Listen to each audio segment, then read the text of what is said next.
Frecuencia nutricional. Oye, y avisa la OMS de la pandemia, hace la declaración, el gobierno de México recibe, supongo, los comunicados oficiales. Tú eres miembro de la UNAM, la máxima casa de estudios.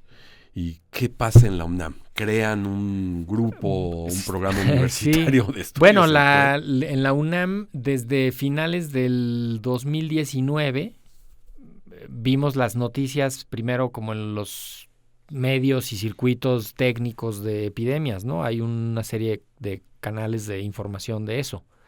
Y ahí vimos que había un brote de neumonías por un patógeno desconocido en China. Y esas notas siempre llaman la atención. Desde diciembre de 2019 ya llevábamos como que estábamos viendo eso y dijimos, pues hay que seguirle la pista a esto. En enero aumentó la información de ese tema, aumentó la evidencia, aumentó la atención, el interés, y desde principios de febrero, de hecho el 30 de enero, la UNAM logra integrar por iniciativa del rector, el doctor Enrique Graue, y del doctor Samuel Ponce de León Rosales, que era el coordinador en ese momento del Programa Universitario de Investigación en Salud, y que él pues ya había participado en varias posiciones relacionadas con respuestas a epidemias, ¿no? En muchas ocasiones. Y dijeron, vamos a ir integrando un grupo de expertos de diferentes disciplinas para ir siguiendo este tema, porque va creciendo. Y entonces se creó la Comisión Especial para la Atención de la Emergencia por el COVID a finales de enero del 2020, y nos reuníamos cada semana para ir revisando la evolución del fenómeno. ¿Todavía presencial?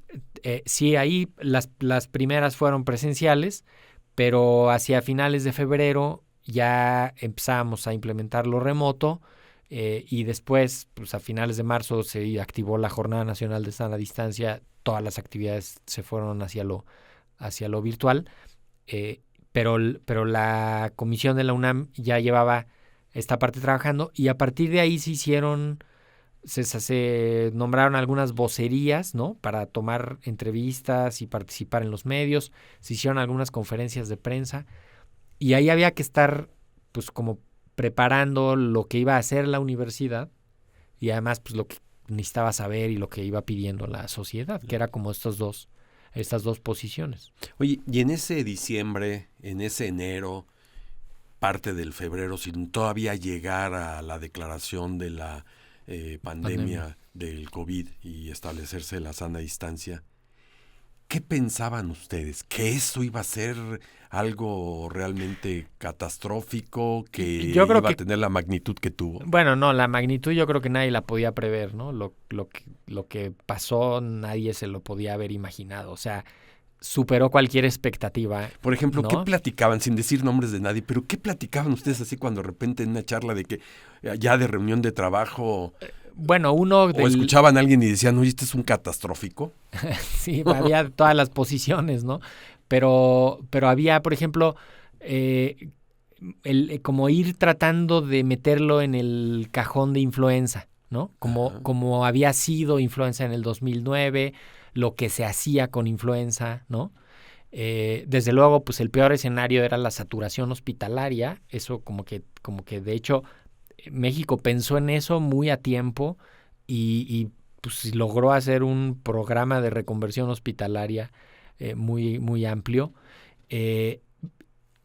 Quizá evolucionó muy rápido, y fuimos teniendo mucha información muy rápido desde el principio. O sea, porque vimos primero que estaba el problema en China, como muy localizado en Wuhan, ¿no?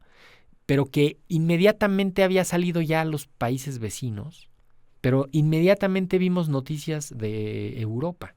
¿Te acuerdas? Sí. Que reportaban hospitales saturados, servicios de emergencia saturados en el Reino Unido, en España, Sí. En Francia, saturación hospitalaria. Que fue donde sobre ¿no? todo nos empezamos a preocupar. Ajá. Y luego las noticias de Estados Unidos, ¿no? Principalmente en Nueva York. Nos llegaron las noticias, las primeras imágenes en serio dantescas de camiones, de trailers de refrigeración con los cuerpos porque se llenaban las morgues de los hospitales, saturado. Estacionado un tráiler completo. ¿Y por qué está ahí? Pues porque tiene cadáveres. Porque tiene cadáveres de la morgue del hospital porque se murieron y se están muriendo y muriendo y muriendo. Eso evolucionó muy rápido. Uh-huh. De hecho, lo que decíamos es, ¿qué espera la OMS para declarar la pandemia? O sea, ¿qué falta, no? O sea, como que la pudieron haber declarado, no sé, 10 días antes, tranquilamente, ¿no? Obviamente, pues no tenemos toda la información que ellos recabaron para hacer la declaratoria y todas las implicaciones que tiene, ¿no? Pero sí decíamos, pues viene feo, o sea, se puede poner feo, sobre todo porque México pues tenía una condición del sistema de salud pésima, o sea, hospitales saturados, ¿no? Tiempos de espera, insumos, mil cosas que fallaban en los hospitales.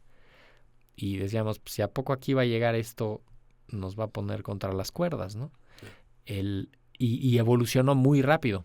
O sea, y se iba viendo que de pronto, como decir, pues ya lo describieron, ya están sacándole la información al virus, ya se va sabiendo esto, cómo se contagia, cuánto sobrevive, cómo infecta, ¿no?